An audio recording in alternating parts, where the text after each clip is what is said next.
We're good. Go ahead. All right. Good evening, everybody. My name is Tommy George. I'm a sports director for Special Olympics Maryland. I am also overseeing the cycling competition and training season for Special Olympics Maryland for 2015. Please give me a glass of water, sir. Hey, hello? Hi, Tracy. Hey. It's Tommy. Hi. We just started. If you could just go ahead and just mute your phone for a couple minutes. Yep. If you just hit *6, and then I'll turn it over to you in a little bit.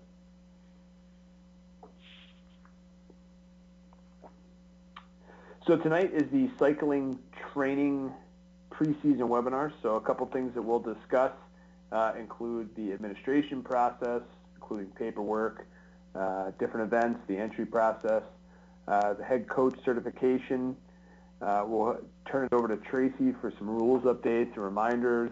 We'll talk about qualifying for the state championship, some deadlines and dates, and then we'll get into some question and answers at the very end. So please keep your phone on mute. We'll have a question and answer session at the end of tonight's call to cover any questions or concerns that you may have.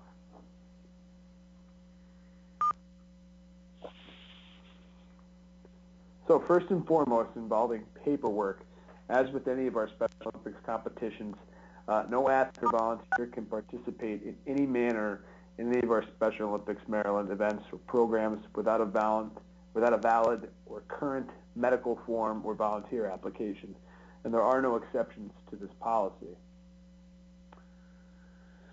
That is done for the safety of our athletes, the safety of our volunteers and unified partners, and of course the safety of our program overall.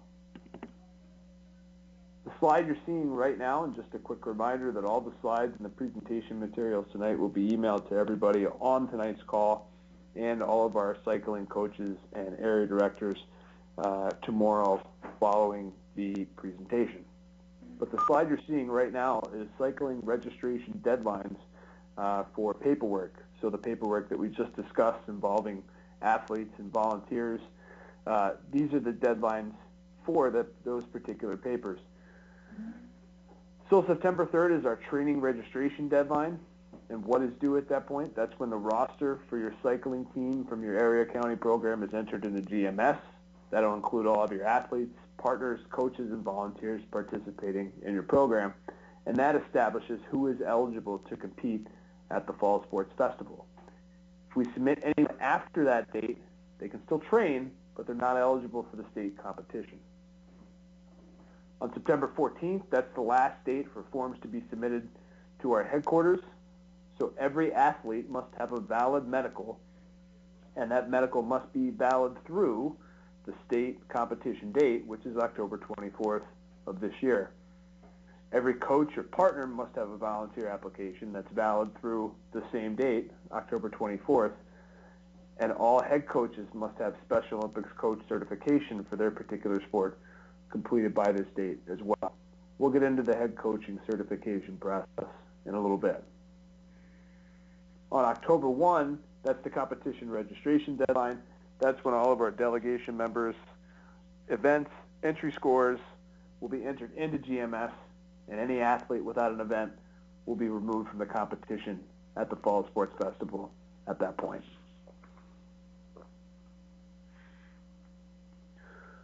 It's important that you work with your area leadership so that we have all of our athletes, partners, and coaches and volunteers ensuring that they have all the proper forms completed and submitted prior to starting their involvement in training for this particular cycling season. This is for the health and safety of our athletes as well as for the protection of our volunteers. Coaches should work with their respective area county leadership in advance of the start of the training season to determine which of the athletes and volunteers have their forms current and valid through the end of the year, and which will need to have new forms completed during the training season. As we said earlier, every athlete must have a valid and current medical form completed application on file with Special Olympics Maryland. It's commonly called the athlete medical. And as we discussed earlier, the athlete medical must be valid through the date of the competition, which is October 24th of this year.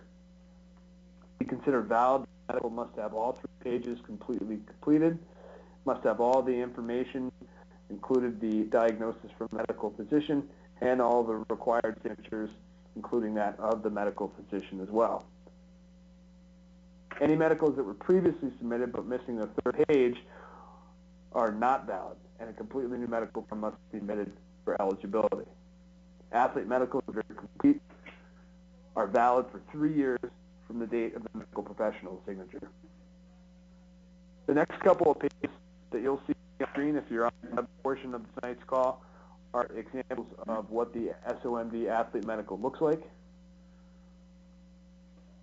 And if you need a copy of that, please contact your area county leadership.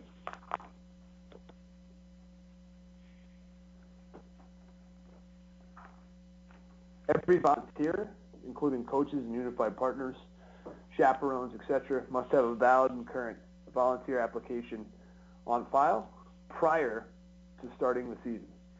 This applies to family members of athletes who would act as chaperones as well. Special Olympics Maryland will complete a criminal background screening for every volunteer using the information provided, and this application, just like the athlete medical, must be valid through the competition date, October 24th of 15. This form, just like athlete medical, must have all 3 pages complete, must have all the necessary information on the form, and must have all the signatures requested by the form. If the volunteer, coach, or unified partner is a minor under the age of 18, he must also have completed the volunteer minor reference form and obtained signed references from 2 people which they are not related. The volunteer application and screening process is valid for 3 years from the date of the screening. The next couple of pages are examples of what the volunteer application looks like. And again, if you need this form, please contact your area county leadership to receive it. The next form we'll discuss is the first report of accident or incident form. All coaches should be familiar with this form and have it available at every training session. This form is updated annually and should be completed immediately following an injury to any program participant or spectator, or after any property damage has been done to the facility. Should an incident occur immediately after the injured person has been treated for their injuries, the coach or program coordinator should complete the form. The best method for this form and the best phrase to keep in mind is, when in doubt, fill it out. The worst thing that you can possibly do is have an incident, a medical incident, or some other sort of incident with an athlete or coach or unified partner or the facility, and we fail to complete the form, and then we don't have it if it is actually needed. So again, when in doubt, fill it out. The next couple of pages are examples of what that form looks like. So in regards to key terms for cycling, the form you're seeing on the screen right now is the Special Olympics Maryland competition sanction form, and this is used when requesting to host a qualifier. This form must be signed and submitted to your area director and completed in full with all the information requested. If you need that form, you can also receive it from your area county director. Now we'll discuss the head coach certification process.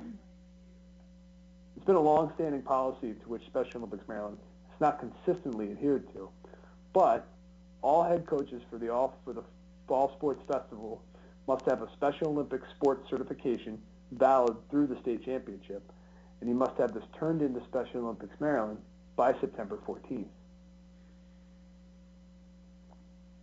A minimum of 1 head coach for each cycling program must be registered with their delegation by September 14th.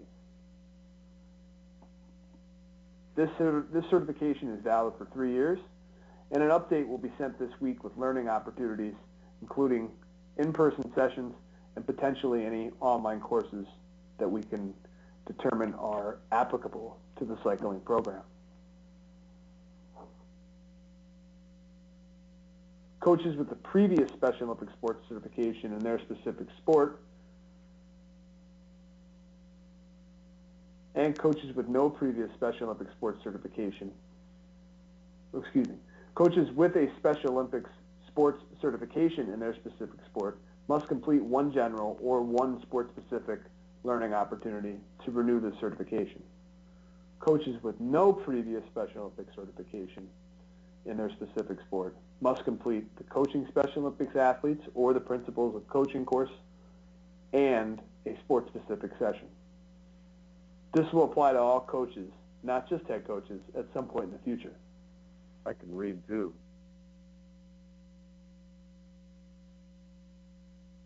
Great. Did you want me now? No, not yet. Okay, I was just sorry.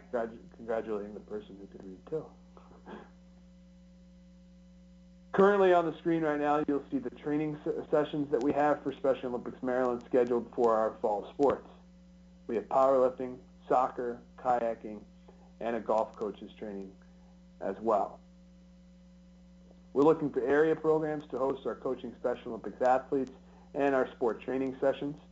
We need physical space in order to do this, and you need a minimum of 5 to 7 participants in order for us to come and help you host this particular portion of the coaches certification training.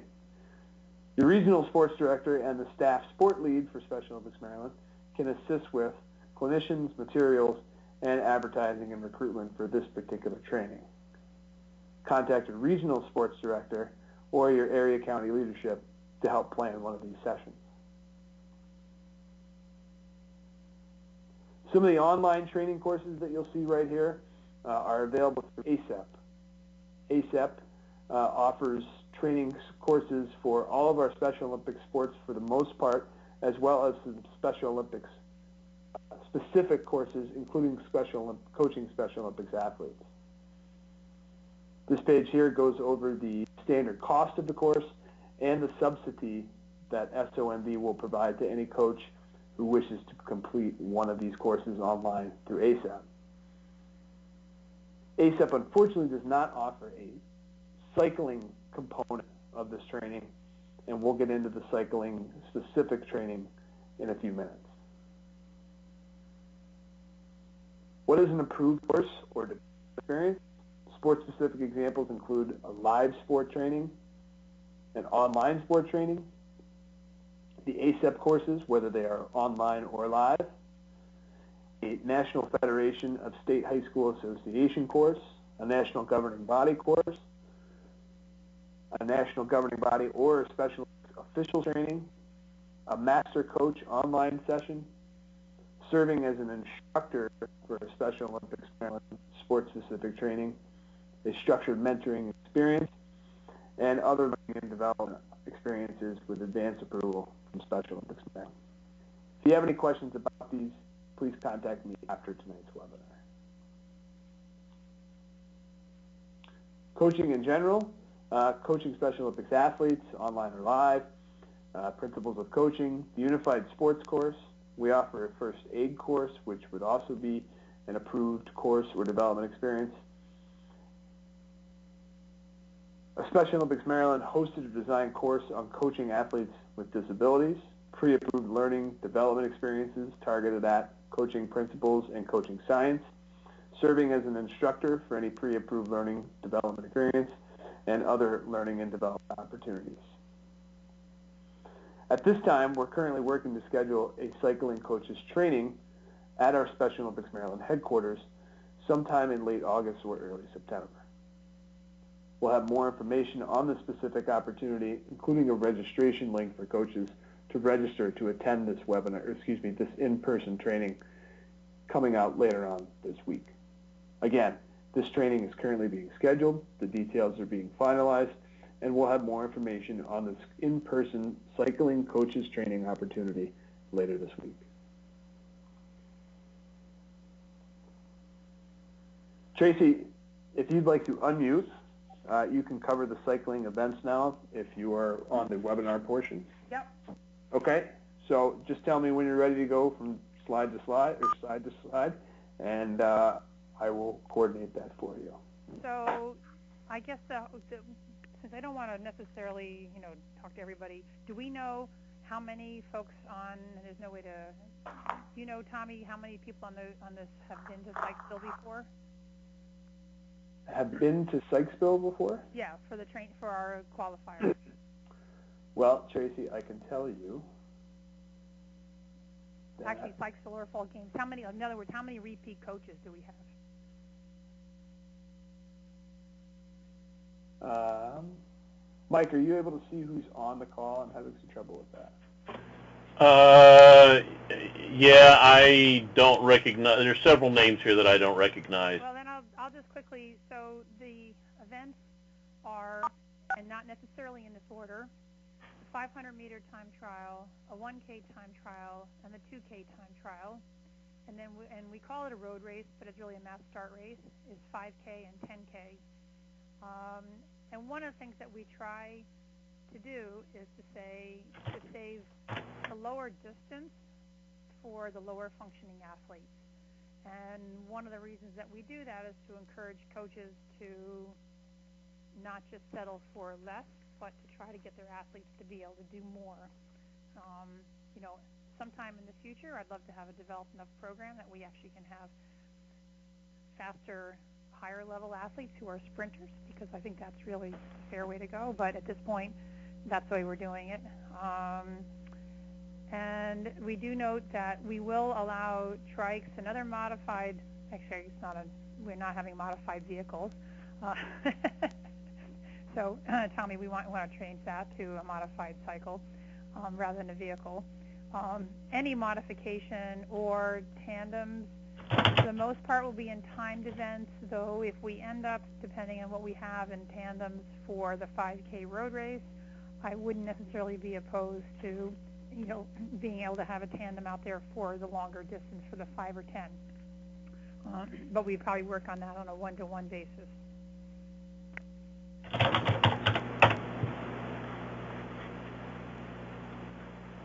Let's see, Tommy, I think this is probably up to you, right, in terms of the entries and entry process? Yeah, sure. So the eligibility, athletes and partners must compete in 2 sanctioned qualifiers in order to participate in the state championships. One of the qualifiers must be a sanctioned multi-program qualifier. That's where other area county programs will be in attendance. And one qualifier may be a sanctioned in-house qualifier where you are just simply competing against athletes and partners from within your area county program. There are some stipulations to the in-house qualifier, including that an actual course must be set. You have to have officials in place, and a competition is conducted per Special Olympics and National Governing Body rules. Time recorded and following the competition as well. So it's not just a, hey, let's show up and call our practice a qualifier.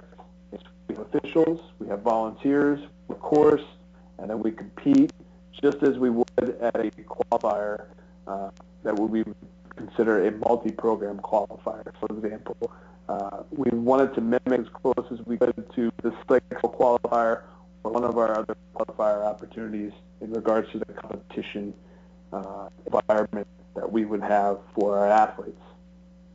In the qualifier, the athlete must compete in the event that he or she will compete at in the Fall Sports Festival. And at the Fall Sports Festival, the athlete may enter up to 2 events. Tracy, you want to take over in regards to the rules? Sure. Let's see, are you going to another slide, or are we just talking about the rules? I just advanced to another slide there. Oh, maybe it's still. Yeah, we're still seeing the reminders. It was a little slow here on my end. It should be in the rules reminders slide now, Tracy. So the rule reminders, just so everybody remembers that we run primarily by international cycling rules, unless there's a Special Olympic rule for a safety reason that trumps it. And about the only one that I can think of is that for time trials, we tend to run fastest to slowest in the order.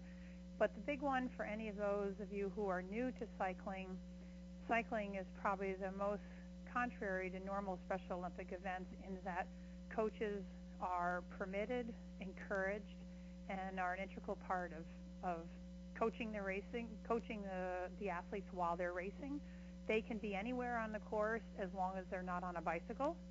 So believe me, we went through this at World Games, but you can, your athlete or any athlete falls, you can help them up, you can get their chain back on, and you can even push them up to, I don't know how many meters it is, it's in the rules. But that's the big thing, is that we really, cycling is very much interactive and connected to our athletes, just the way you see on television with professionals cycling. One of the things is that matching uniforms, of course, are not required, and I think for the most part, most of our counties have gotten into cycling jerseys and shorts. If athletes are wearing T-shirts or even the really long, if their jerseys are too long, I encourage the coaches to have them tucked in, because sometimes the athletes actually get them stuck on their seats. And helmets, of course, are required, and I see a lot of poorly fitted helmets, and I would encourage all of you during one of your practices to figure out a time to have somebody from a local bike shop to come out and fit your helmets. The other thing is, helmets don't live forever. And this goes for coaches as well, if you're athletes and you have had a helmet and you've had it probably 3 years, it's time to get a new one, even if it hasn't been fallen on and cracked.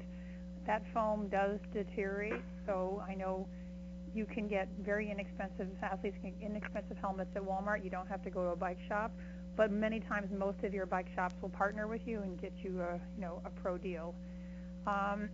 I do encourage, for those who can wear glasses, to wear either a clear lens or the shaded lens. And in your coaching session, for those who have the capability, to learn how to use a water bottle, and for those who don't, to work on other hydration systems such as a Camelback.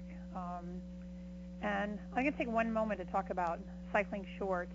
And I know for many of you, you have to drive a pretty long distance. Your athletes are getting up early in the morning to get to state games or to get to a qualifier, and that means they, most of the time, are dressed in their cycling clothes. It's a really long time, and because you don't wear underwear under your cycling clothes, it's not the healthiest thing. And I encourage people to consider having your athletes dress in street clothes and change into your shorts, with the appropriate sex coach with a blanket or something to help them change, or in the car. Having athletes in chamois for 12 and 15 hours is not the best thing for anybody. We went through this at World Games, so it's an issue we have to deal with worldwide.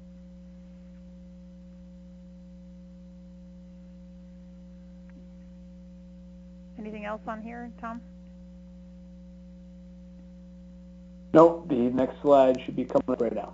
Yeah, so just so you know, we meaning the collective organization, we don't inspect your bikes.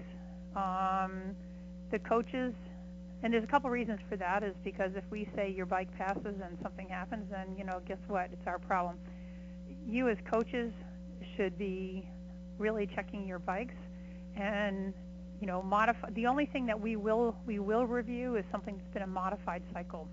So there will be a review of that.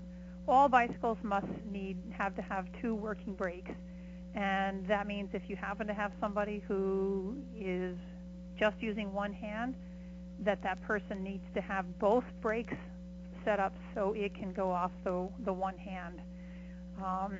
No radio or any other communications, and most assuredly no headphones of any kind. And I really encourage everybody, this is a good safety thing, and it distresses me when I see high-level riders, is to not have headphones on. And if you have any speedsters who are going to use, the super fast stuff, whatever you use in qualifying in terms of an aero helmet, disc wheels, and I'm not sure we have any athletes who are doing that, probably Sid, but he won't be there, but, whatever you use, whatever you want for the final, and we only use finals, but so in the qualifier, if you're going to use fast stuff, then that's the stuff you use in fall games as well. And I guess one last thing is, I think we've pretty much addressed it with all the bikes I've seen in the past, that if somebody is using a mountain bike with some, I don't know what you call it, some, they're sort of upright bars or even tri-bars, The only time any kind of extender whatsoever can be used is in a timed event. And also, no sleeveless on the clothes going back, no sleeveless jerseys or t-shirts. They need to have sleeves. And we did talk about this in terms of the mechanical assistance. So this is one that is really a big one. And also what we do at fall games, we do ask the coaches for the longer events to be at the line and help keep track of the athletes' laps, because traditionally athletes all finish on the leader, on the lap that the leader is on, and we will have lapping, and we want to encourage, and we would like to have all athletes go the distance. So we want to be sure that, you know, coaches are coming in. It's an honor system, obviously, but we will have chip timing. But we do ask for coaches' assistance. Otherwise, we would have to finish everybody on the lap leader's time a lap, and that wouldn't be right for some.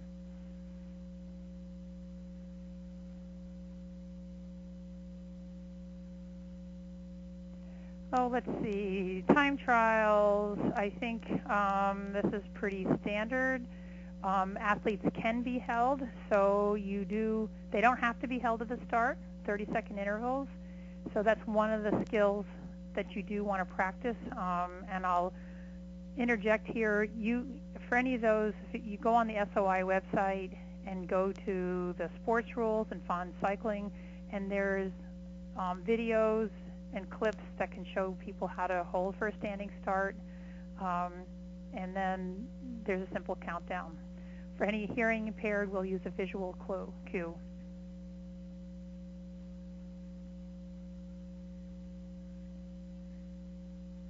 And I think we can go on to the next one. Tommy? Yeah, sorry, it's taking an extra an extra second here.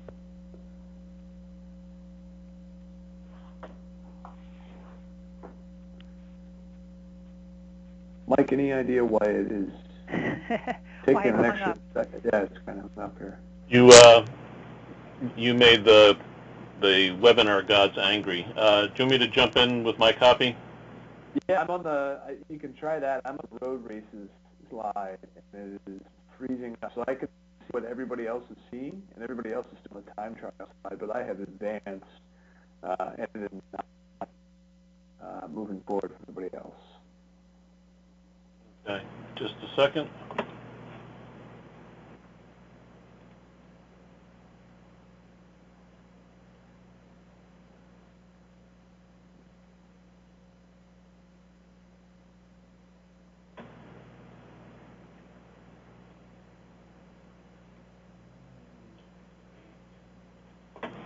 There we are. Can everybody see the road races?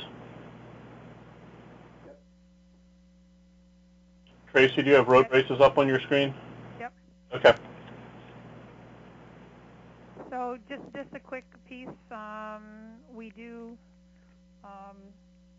traditionally we have set everybody up in their divisions based on the times that people have submitted, and then because there's not a qualifying, we don't have, you know, in road racing we don't have an honest effort disqualification, which I should talk about in time trialing. But again, because the prelims are all sort of different and not there, for the most part, the honest effort rule will not come into play in fall games and cycling. And also road racing, it can be tactical. Somebody can be on a wheel or not on a wheel. And for those of you who are setting up any qualifiers, that again, we understand that everything can be approximate, so you don't have to be super anal about 500 meters or 1K or 2.5 or whatever the distance is. So we understand this is not track and field where you have exact distances.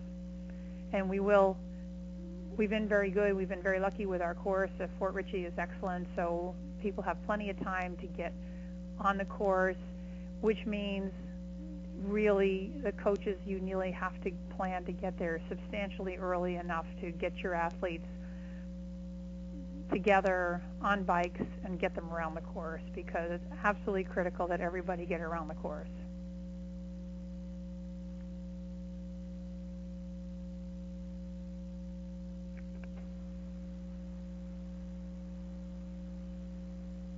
we hung up again?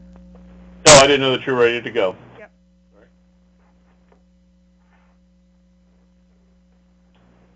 I think we already went over this, Mike and Tommy, in terms Okay.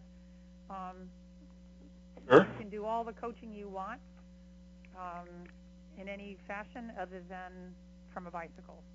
So coach, tell them to shift, easier gear, harder gear, whatever you want. Okay. And I think this is you. yeah, Tommy, I'll do the slide, but back to you on qualifiers.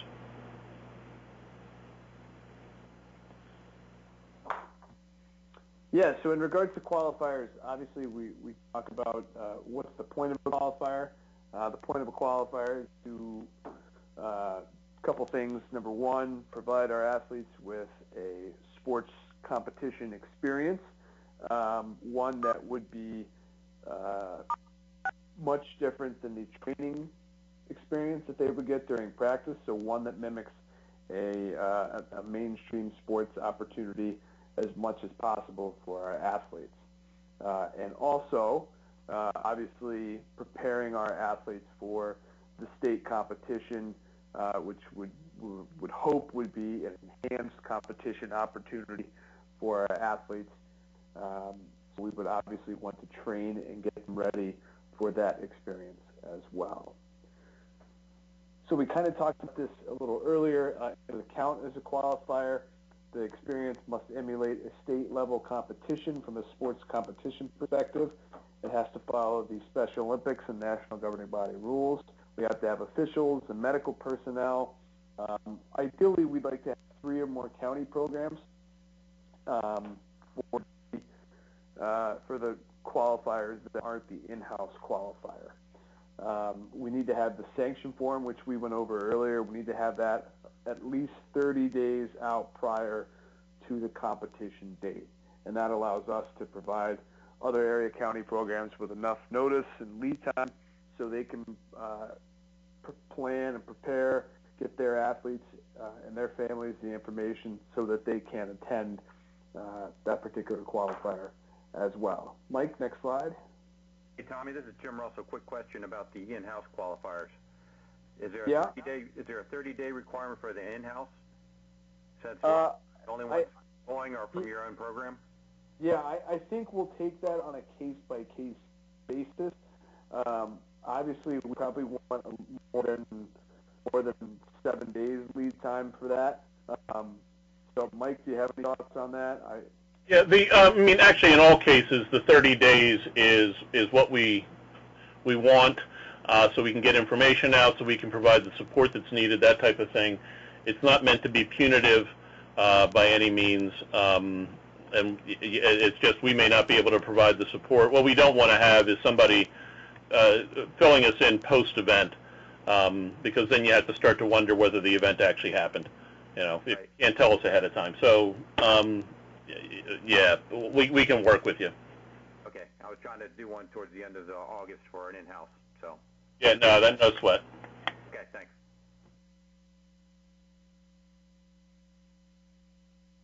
At this time, there are 2 multi-county qualifiers that have been announced and planned and sanctioned by Special Olympics Maryland. There's also a competition available the same day as the Carroll County Cycling Qualifier, and that one is hosted by Special Olympics Delaware. So on the screen right now, you can see there are 3 qualifiers. The first one is August 23rd in Prince George's County. The contact information for attending that qualifier is listed here on the slide. And again, you'll get this information following tonight's call as well. You'll contact Gretchen Sumbrum from Prince George's County for that one. The Carroll County qualifier, that registration process will be done through our office at Special Olympics Maryland, and we'll provide more information on that particular qualifier in our follow-up email tomorrow. There's also the Special Olympics Delaware qualifier. That's at Dover Air Force Base, and to participate in that one, you'll need to contact Mark Wise of Special Olympics Delaware. Given that, hopefully everyone will, if you're available to go to a qualifier on the 12th, the Sykesville one is certainly the preferred. Hey, this is Jim again. We're looking to try to do a multi-county qualifier like the 3rd or the 10th of October as well. Great. When you have the details, send them in to Tommy and Nick, and we'll get that on everybody's calendars and get the word out to folks. Yep, I'll get the sanction form in.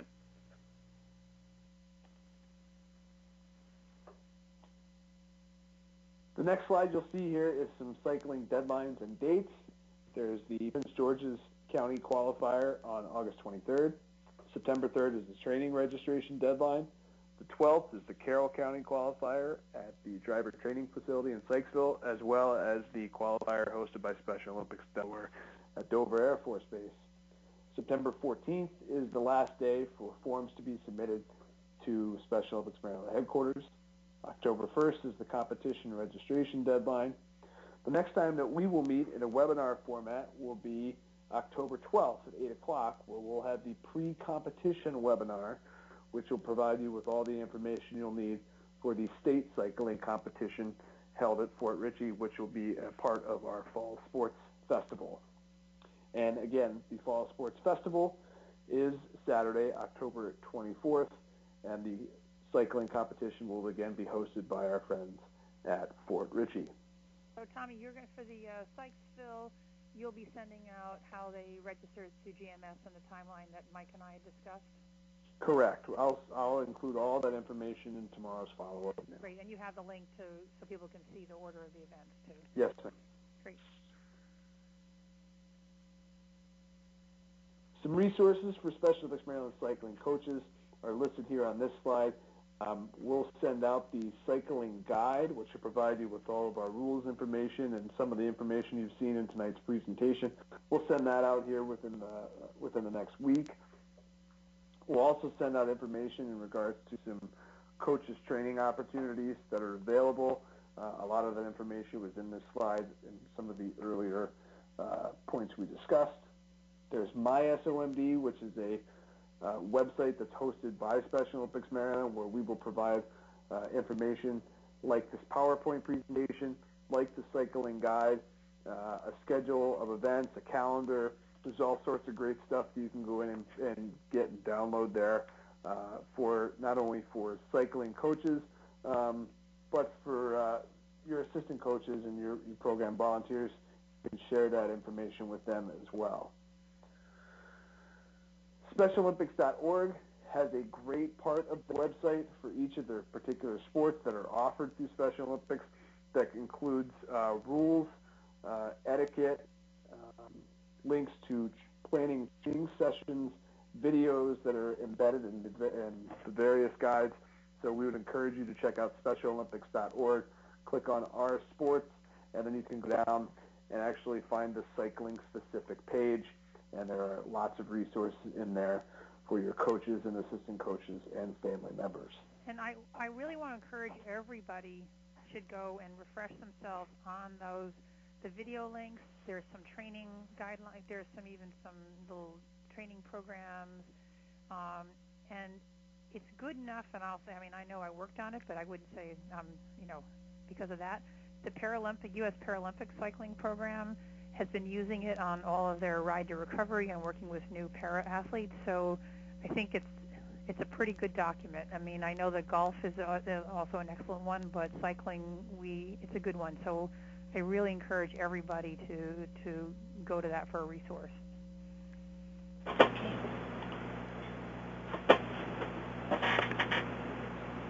All right, now if you have any questions, feel free and hit *6 and unmute your phone.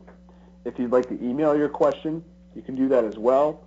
My email address is simply tgeorge@somd.org, but on the screen right now you'll also see the contact information for each of your respective regional sports directors.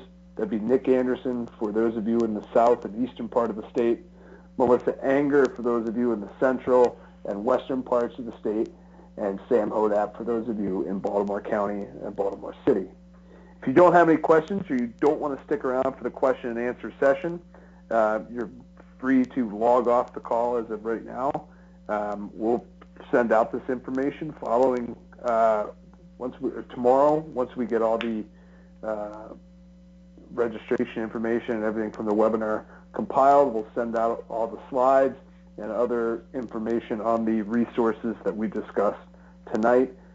So if you don't have any questions, thanks for joining us. If you have some questions or anything that you'd like to have answered by either myself, Mike Sarnowski, or Tracy Lee, hit *6, unmute your line, and we'll be happy to answer those questions for you right now. Hey, Tommy, this is Alice Lee for Queen Anne's County. I have 2 athletes that are going to have special cycles.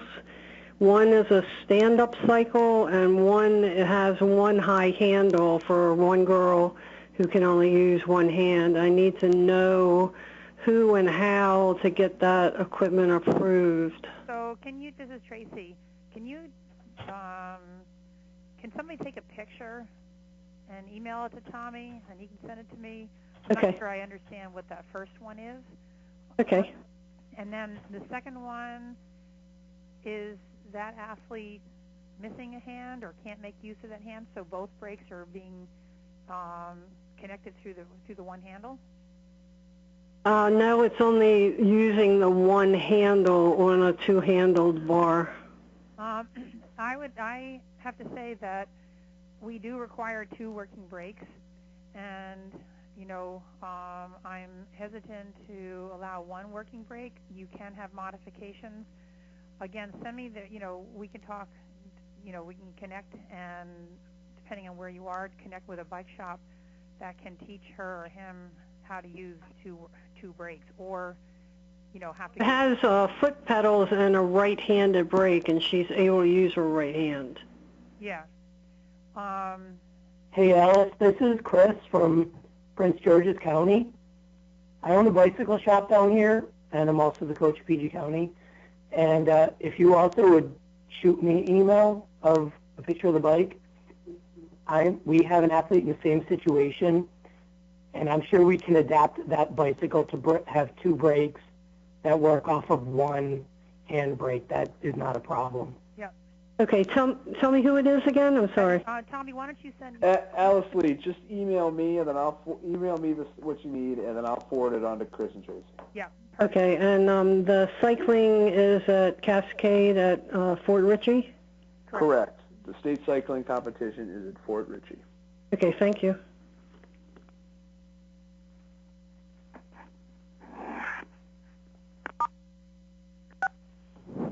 Any other questions or comments or anything else? Tracy, this is Jim Russell. We will not have a tandem bike rider this year. Just for your information. Okay. We were ready.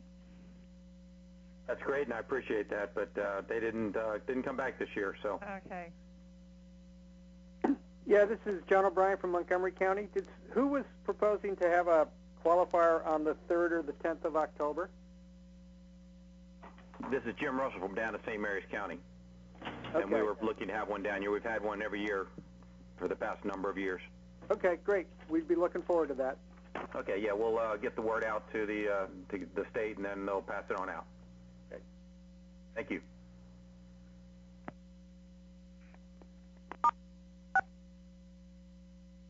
And if I could just share one little update from World Games. We had 178 athletes at World Games, and in a couple of the road races, we had some packs that ended up merging of 15 to 16 riders, and they were hitting speeds sometimes up to 30 miles an hour. So I've been really impressed as, our Maryland athletes are improving and moving up. Internationally, it's really moving up too. So it's very exciting, and I applaud all of you because I've seen huge improvements in our cyclists in Maryland. Congratulations. Hi, this is Gretchen from Prince George's County. I'm wondering, one, when you put on a qualifier, it would be nice if there was some kind of checklist, and if someone above had resources that could help with everything, and if you understood the cost of some of these things. I understand Tracy has Ideal set up, and that's fantastic, and we'll definitely try to make that one, but we're trying to allow for more opportunities and different dates. And when you have things like officials and medical and bathroom facilities, those things add up. And it's difficult, and I've tried going through chain of command, but to be quite honest, our event was put on the SOMD calendar before we as coaches even got the okay. So there's a link in the chain somewhere that should be fixed. That's just an FYI. You don't have to comment. I don't need an answer. Just throwing that out there, that a nice checklist and extra support and chain of command working forward and backward would really help facilitate the process. Certainly. Thank you for the feedback. It actually got listed there because the area director from Prince George's County submitted it.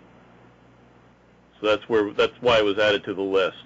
So, but certainly your idea of a checklist and so on is an excellent one, and we can look to, as we will be putting together a sports management team for cycling in the near future, and that team potentially can be looking at developing something like that. And I think that Gretchen is right, and Tracy, I'll echo it, is that, cycling, because we're an outdoor sport, we, with usually no facilities anywhere near where we might be doing it, you have to rent a porta-john, and potentially two, because you have to, or at least one has to be, wheelchair accessible. ADA compliant, yeah. Absolutely. And the medical piece, I just think that, we need both, I think all of our qualifiers need assistance from the office to be sure we have the appropriate medical. Sorry. Tracy, you're breaking up. Well, it's not, I'm on a landline, so it's not me. Oh, okay. Yeah, I think it's someone else who maybe hasn't muted their phone. If they could please mute their phone, that'll, again, that's what we were talking about with the background noise. Yeah, I'm on a landline. Okay. But I think that's one of the things is that the medical support, is one that I think the qualifiers tend to need assistance coming from the state office, because you have to have pretty good level of medical support. And I know for one, I won't run Sykesville without the appropriate level of support. One other thing, again, I hear there's a committee for that. If you're looking for help, both Chris and I would give whatever assistance is needed. So please keep us in mind. And last question is, I keep hearing about uploading the information to the GMS. What is that? How do I get there? Or is that something, again, that I just send to a person that uploads it for me? Yeah, there is a person designated for each area, at least one person who has access to GMS, our computer system. For Prince George's County, I believe it's both Patty Boyle and Trish have access to that. I don't know that anybody else does at this point. So work with them in terms of getting it in. It's not, having access to GMS gives you access to private personal information for everybody in your area, and so we restrict access to just those folks who absolutely need it. So, but Trish and Patty, if it's not them, they can designate, or they can tell you who it is, and Prince George's has not had any problem in the past getting stuff into the system, so they've got a system there. I just I'm not 100% sure who the person is. Yeah, Trish would be probably our main one. Okay, thanks so much for the information. Sure.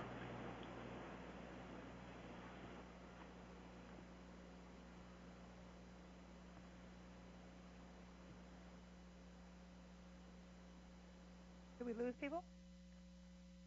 I don't know. Are there any other questions? I'm not sure if Tommy muted his phone to cut down on background noise, but does anybody else have any other questions?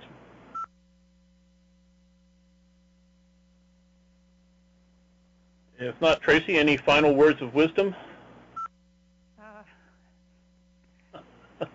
Yeah, I would encourage, I think the more our athletes can race, unfortunately, I think some of the time trials and the, USA cycling ones are pretty much over, but the more our athletes can be around racing, the better the experience will be for them. Okay. Tommy? I think we lost him. Nope, I'm here.